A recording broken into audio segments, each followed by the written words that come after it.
बड़े ये शिकायत करते हैं कि आप नौजवानों को समझाएं, इनको जल्दी काहे कि ये हालात ठीक हो जाएंगे। बाज़ जगहों पे छोटे ये कहते हैं कि अब्बा जी से और दादा जी से आप ये कहें, ये काम अपने वक्त पे होना है, जल्दबाज ना हुआ करें। मैदान करबला ने उन्हीं दो चीज़ों का हमें सबक दिया है। वो चीज़ें क्या हैं? एक सब्र, एक इस्तिकामत। आप अपनी ज़िंदगी हौसले के साथ गुजारें और अपने सफ़र को जारी रखें, इस्तिकामत के साथ आगे बढ़ते रहें। ये दो चीज़ें सबक हैं मैदान करबला का। मैदान करबला के अंदर जो चीज़ सबसे ज़्यादा अहले बैत नबुव्वत की तरफ आई है वो जुल्म है, सितम है, जफाकशी है। और अहले बैत ने जो सबसे बढ़कर करके दिखाया है वो उनका सब्र है। ये सब्र और इस्तिकामत की मिसाल उलमा ने लिखी है।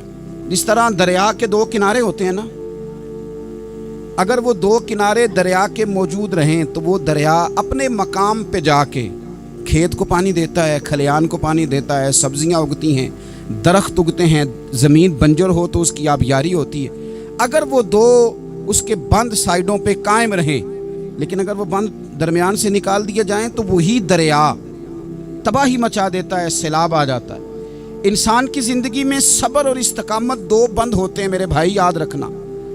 अगर आपके अंदर सब्र और इस्तिकामत है तो आपकी ख्वाहिशात कंट्रोल में रहती हैं, और अगर ये सब्र और इस्तिकामत आपसे छूट जाता है, बड़ा कुछ लोग कहेंगे, बड़ी बातें करेंगे, बड़ा कुछ सुनाया जाएगा, अपने बेगाने कई रस्तों पर कई कई जुमले कसेंगे। अगर ये दोनों बंद टूट गए तो आपकी ख्वाहिशात बेलगाम हो जाएंगी, वो आपसे वो काम कराएंगी जो आपने ख्वाब में भी नहीं सोचा होगा। सब्र और इस्तिकामत, मैं पढ़ रहा था, उलमा ने लिखा है कि कुरान पाक में अल्लाह ने 90 के करीब, तकरीबन 90 मरतबा सब्र का जिक्र किया, और हदीस पाक में मेरे रसूल पाक ने तकरीबन 900 मरतबा सब्र की तलकीन फरमाई है। कुरान मजीद तो किसी बात को इशारतन कर दे तो वो काफ़ी है, लेकिन जगह जगह कुरान मजीद ने कहा, जगह जगह कहा, या अय्युहल्लज़ीना आमनू सबिरू वसाबिरू वराबितू, ईमान वालो सब्र करो, डटे रहो, कमर बस्ता रहो, वत्तकुल्लाह, अल्लाह से डरो, लअल्लकुम तुफ्लिहून, इस उम्मीद पर कि तुम फलाह पा जाओ। अपनी ज़िंदगी थोड़ी सी हौसले वाली गुजारें।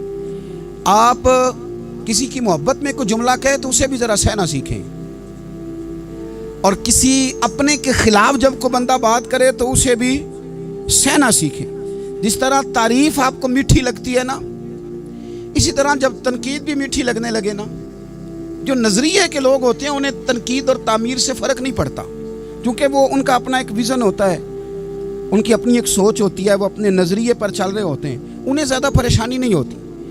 उन्हें दुख भी इतनी तकलीफ़ नहीं देते, जितना मज़ा सुख देते हैं उतना ही मज़ा दुख देते हैं, क्योंकि उनका एक विज़न है। कुरान मजीद का एक दूसरा मकाम है, सूरह लुकमान है। हज़रत लुकमान अपने बेटे को नसीहत करते हैं तो कहते हैं, या बुनैया, ए मेरे बेटे, अकीमिस्सलात व अमुर बिल मारूफ, एक तो नमाज कायम रखना, और दूसरा लोगों को नेकी का हुक्म देना, वन्हा अनिल मुनकर, और लोगों को बुराई से मना करना, वस्बिर अला मा असाबक, और इस रास्ते में जो तुझे तकलीफ़ आई उस पर सब्र करना। बेटे को नसीहत कर रहे हैं बाप, और लहजा देखिए क्या, या बुनैया, ओ मेरे बेटे, क्या लहजा है, क्या अंदाज है, ओ मेरे बेटे।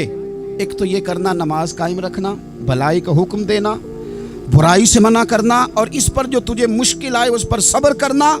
और फिर क्या कहते हैं, कुरान मजीद का अंदाज़ देखिए, फरमाया इन्ना ज़ालिका मिन अज़्मिल उमूर, बेशक ये बड़ी हिम्मत वाले काम हैं।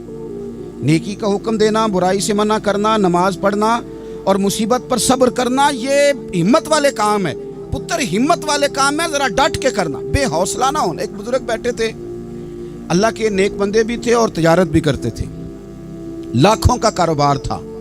बुजुर्ग बैठे हुए हैं तो अचानक खबर मिली कि हज़रत साहब पढ़ा रहे थे सबक, खबर मिली कि आपका वो जो एक जहाज़ था ना, माल बरदार, वो जहाज़ आपका डूब गया पानी में। फरमाने लगे अल्हम्दुलिल्लाह, सबक पढ़ाते रहे। 2-4 घंटे गुजरे तो एक बंदा फिर आया, उसने आके कहा, हुजूर मुबारक हो, वो जो जहाज़ डूबने वाली खबर थी वो गलत थी, वो जहाज़ आपका बिल्कुल ठीक ठाक है, लाखों रुपए बच गए। फरमाने लगे अल्हम्दुलिल्लाह। सबक उसी रूटीन से पढ़ाते रहे। पहली नुकसान की खबर आई तो फिर भी अल्हम्दुलिल्लाह, और दुख की खबर आई फिर भी अल्हम्दुलिल्लाह, सुख की आई तो फिर भी अल्हम्दुलिल्लाह। सबक अपनी रूटीन से पढ़ाते रहे, सफ़र जारी रहा, रुके नहीं। इख्तिताम हुआ तो तलबा कहने लगे हुजूर इतने बड़े नुकसान की खबर आई, जुमला ही कोई नहीं टूटा आपका, लफ्ज़ों के अंदर कहीं हमने उतार चढ़ाव नहीं देखा, हुजूर चेहरे पर कोई परेशानी नहीं, और फिर इतनी बड़ी खबर मिली खुशी की, कोई आपकी आंखों में रोशनी नहीं आई, कोई हमने आपका चेहरा बदलते नहीं देखा, मामला क्या है? तो फरमाने लगे मामला एक ही है, दुख भी रब की तरफ से है, सुख भी रब की तरफ से है। तो दुख कबूल मोहम्मद बख्शा राजी रहन प्यारे, अगर सारा कुछ उसी की जानिब से है तो ये तो कोई बात ना हुई कि दुख आने पे बंदा कहे हो ये क्या बन गया, सुख आए तो बंदा के देखा मैंने मेहनत की थी तो कामयाब हो गया। इमाम अली मकाम रदी अल्लाह तआला अन्हु की फिक्र को समझ जाओ, जब वो मुस्तफ़ा करीम के कंधों पे थे फिर भी अल्हम्दुलिल्लाह, और जब उनका सर नेज़े की नोक पे था फिर भी अल्हम्दुलिल्लाह। किसी मकाम पर किसी जगह भी हुसैन इब्ने अली शिकवा करते नजर नहीं आते। सैयदना इमाम अली मकाम हर मकाम पे कहते हैं अल्हम्दुलिल्लाह अल्हम्दुलिल्लाह अल्हम्दुलिल्लाह। जब तक वो मस्जिद नबवी के मिंबर पर जलवा फिराज थे और जब तक जमाना हाथ बांधे उनके सामने खड़ा था फिर भी अल्हम्दुलिल्लाह, और जब उनके बच्चों के हाथों में जालिमों ने जंजीरें डाल दी तो फिर भी अल्हम्दुलिल्लाह। जब तक सूरज चांद भी सैयदा ज़ैनब के घर के करीब से गुजरते थे तो ज़रा थोड़ी नज़र हटा के गुजरते थे, मालिक फिर भी अल्हम्दुलिल्लाह। और जब शाम के बाज़ार में परदेसी बहन अपने भाई का कटा हुआ सर लेके सफ़र कर रही थी तो फिर भी अल्हम्दुलिल्लाह। मारो मारो ना मैनू मार मुकाओ, मैं कोई उज़र ना पेश ले आवा, ते जे सोना ही मेरे दुख विच राजी, जे सोना ही मेरे दुख विच राजी ते फिर सुख नू चुल्ले डावा। ये अल्हम्दुलिल्लाह का मिजाज लाओ। ये रोज़ जो घर में लड़ाई करना, रोज़ इख्तलाफ राय की बात करना, रोज़ कभी किसी की गीबत करना, कभी किसी की करना, कभी किसी चौक में बैठ के शिकवा करना, कभी किसी चौक में बैठ के शिकवा करना, कभी कहना कि फलां जगह में नाकाम हो गया, फलां की वजह से हो गया। ये कुछ शेवा है मुसलमानी का? मुसलमान हर हाल में अल्लाह की तस्बीह पढ़ता है, मुसलमान हर हाल में अपने रब को याद करता है। वो कहता है बहार हो के खिजा ला इलाहा इल्लल्लाह, खुदी का सिर्रे नेहा ला इलाहा इल्लल्लाह, खुदी का तेग फुसा ला इलाहा इल्लल्लाह। और अगरचे बुत हैं जमात की आस्तीनों में, अगरचे बुत हैं जमात की आस्तीनों में, पर मेरी मजबूरी है ना, मुझे है हुक्म अज़ां ला इलाहा इल्लल्लाह। अपनी ड्यूटी करता है वो अपने काम लगा रहता है। आप कभी पलट कर मेरे रसूल पाक सल्लल्लाहु ताला अलैहि वसल्लम की खूबसूरत ज़िंदगी को देखें ना, खूबसूरत ज़िंदगी को। मैं क्या करूं, हमारे मिजाजों में बातें ऐसी आती जा रही हैं, हम इंतज़ार करने को तैयार ही नहीं। अभी मेहनत किया तो शाम को रिज़ल्ट आना चाहिए। जो पूरी 5 दिन नमाज़ पढ़ लेता है वो कहता है अभी मैं वली नहीं बना, इतने दिन हो गए नमाज़ पढ़ते। जो पूरा 40 दिन प्रॉपर तरीके से दरूद पाक पढ़ लेता है वो कहता देखो मुझे अभी तक ज़ियारत ही नहीं हुई नबी पाक सल्लल्लाहु अलैहि वसल्लम। जो अभी कल आया है और कल अभी उस शख्स ने आकर के शुरू किया है सिलसिला, तो कहता ओहो मेरा मार्फत वालों में नाम कब आएगा। वो भाई लोगों की ज़िंदगियाँ गुजर गई, लोगों के अहवाल गुजर गए। मैं बैठा था बुजुर्गों की खिदमत में, तो एक शख्स ने आके कहा हुजूर मैं आपके लिए सलाम लाया हूँ फलां अजीम हस्ती का।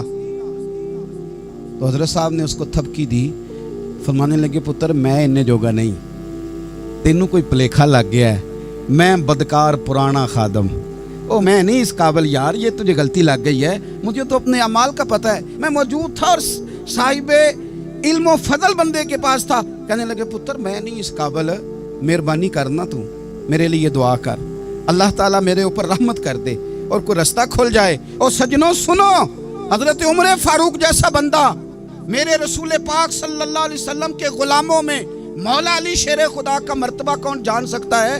हजरत अली कहा करते थे मेरा दिल करता है उस तरह के आमाल लेके अल्लाह की बारगाह में जाऊं जो आमाल सैयदना फारूक आज़म के हैं। इतना साले बंदा, इतना परहेजगार बंदा, लेकिन हजरत उमर फारूक के इंतकाल का वक्त आया तो लोग उनकी तारीफें करने लगे, उमर की बड़ी बात है, उमर की बड़ी बात है। तो हजरत उमर रो पड़े, फरमाने लगे मेरे लिए दुआ करो, मुझे दर्जा कोई भी ना मिले, बस मेरियां नेकियां और बदियां बराबर बराबर हो जाए, मैं माफ़ कर दिया जाऊं, नेकी और बदी बराबर बराबर हो, छोड़ दिया जाऊं। दर्जों का तो मामला बड़ा आगे का है, इतनी जल्दी, इतनी स्पीड, इतनी हमें जल्द फटाफट हो जाए, सवेरे हो जाए। आप अपनी जद्दोजहद तो करें, آپ تھوڑا پلٹ کے تو دیکھیں، آپ دیکھیں کہ لوگ میدانوں میں رہے، حضرت خالد بن ولید میدان میں رہے، حضرت سعد بن ابی وقاص میدان میں رہے، حضرت سیدنا ابو عبیدہ بن جراح میدان میں رہے، یہ لوگ ہمیشہ میدانوں میں رہے، اپنی اپنی ڈیوٹی کر کے چلے گئے، اسلام پھیلتا رہا، اپنی اپنی ترتیب سے آگے جاتا رہا، اپنے اپنے رنگ میں اللہ تعالیٰ لوگوں کو دین کی سمجھ عطا کرتا رہا۔ جلدی بڑی ہے، بہت جلدی ہے، شارٹ دروازہ چاہیے، صبر ہی کوئی نہیں، استقامت ہی کوئی نہیں، فٹافٹ ہو جائے۔ بہت سارے لوگ آ کے کہتے ہیں حضرت صاحب نماز تو پڑھنے لگا ہوں، روزہ تو رکھنے لگا ہوں، داڑھی بھی میں نے رکھ لی ہے اور آپ کے پاس بھی آتا ہوں، اب کوئی نگاہ کر دینا۔ تو میں کہتا ہوں یہ جو نماز آپ نے شروع کی ہے یہ بغیر نگاہ کی ہو گئی ہے، یہ جو آپ آنا شروع ہو گئے ہیں تو اس کو آپ نگاہ نہیں سمجھتے، اور یہ بھی میری نگاہ نہیں، پریشان نہ ہو جائیے گا، یہ بھی اللہ رسول کی نگاہ ہی ہے۔ او خدا کے بندو، تھوڑا سا اپنی زندگی میں صبر اور استقامت کو لاؤ، تھوڑا رستے پہ چلنا سیکھو۔ اور میں آپ کو ایک بات عرض کروں، ہمارے صوفیاء نے ایک باریک نقطہ بھی بیان کیا، وہ کہتے ہیں یہ جو وصال ہے نا، وصال یہ تو اختتام ہے، ملاقات تو فنا ہے، جو مل گیا وہ تو گیا، جس کی ملاقات ہو گئی وہ تو گئے تھے نا جناب موسیٰ ملنے، پھر کیا ہوا تھا؟ جس کی ملاقات ہو گئی وہ تو گیا۔ اصل کام کیا ہے؟ اصل کام اس کے رستے میں رہنا ہے، اصل کام تو یہ ہے کہ تو اس رستے پہ ہے کہ نہیں، جس رستے پہ تجھے کھڑا کیا تھا، ان راہوں کا تو مسافر ہے کہ نہیں، تو نقش قدم تلاش کر، نقش قدم۔ ایک شاعر سیرت نگار بھی تھے، سمجھ لیں انہوں نے سیرت نگاروں کو بھی دیکھا، عشاق کو بھی دیکھا، رسول اللہ کے غلاموں کو دین کی نوکری کرتے بھی دیکھا، 40 سال حدیثیں پڑھاتے بھی دیکھا، نبی پاک کے نام پہ گلی گلی نگر نگر جاتے آتے بھی دیکھا، حضور صلی اللہ علیہ وسلم کی باتیں کرتے دیکھا۔ تو کسی نے ان سے پوچھا حضور تک رسائی بھی ہوئی ہے؟ تو وہ سرکار کی بارگاہ میں مخاطب ہو کے کہنے لگے تیری معراج کہ تو جانے کہاں تک پہنچا، یا رسول اللہ معراج کی رات اب کہاں تک گئے کوئی پتہ نہیں، کہنے لگے وہ تیری معراج کہ تو جانے کہاں تک پہنچا، اور میری معراج کہ میں تیرے خاک قدم تک پہنچا۔ میرے لیے تو اتنا کافی ہے کہ محبوب وہ جو تیرے قدموں سے کبھی گرد لگتی تھی مدینے کی، اگر میں وہاں تک چلا جاؤں تو میری تو معراج ہو گئی، میرا تو معاملہ حل ہو گیا، میں یہاں تک آ گیا تو ختم ہو گئی بات۔ تھوڑا سفر کریں۔ ایک تو یہ دیکھیں آپ کہ آپ کتنے بھی بڑے ہیں، کتنے بھی عظیم ہیں، کتنے بھی لائق ہیں، کتنے بھی نیک ہیں، پھر بھی آزمائش زندگی کا حسن ہے۔ میں مسافر ہوں، کوئی زندگی کے 11-12 سال ہو گئے ہیں مجھے سڑکوں پہ وقت گزارتے، تو میں بہت سارے لوگوں سے میں نے بڑا کچھ سیکھا ہے، میری جو گاڑی چلانے والے لوگ ہیں ان سے بھی میں نے بڑا کچھ سیکھا ہے۔ ایک میرا دوست تھا تو میں نے اس سے کہا کہ میرا خیال ہے موٹر وے پہ آپ کو گاڑی چڑھا دی جائے تو آپ کے لیے آسان ہے، تو کہنے لگا پیر صاحب ہے موٹر وے اوکھی جے چلانی۔ میں نے کہا وہ کس طرح؟ وہ کہنے لگے کہ موٹر وے پہ نا گاڑی چونکہ نہ کوئی سپیڈ بریکر ہے، نہ موٹر وے پہ کوئی چنگچی والا آگے آتا ہے، نہ زیادہ رش ہوتا ہے، تو سیدھی سیدھی چلاتے رہتے ہیں تو نیند آنے لگ جاتی ہے۔ اگر بار بار آئے نا سپیڈ بریکر اور بار بار بریک لگے تو آنکھ ذرا کھلی رہتی ہے۔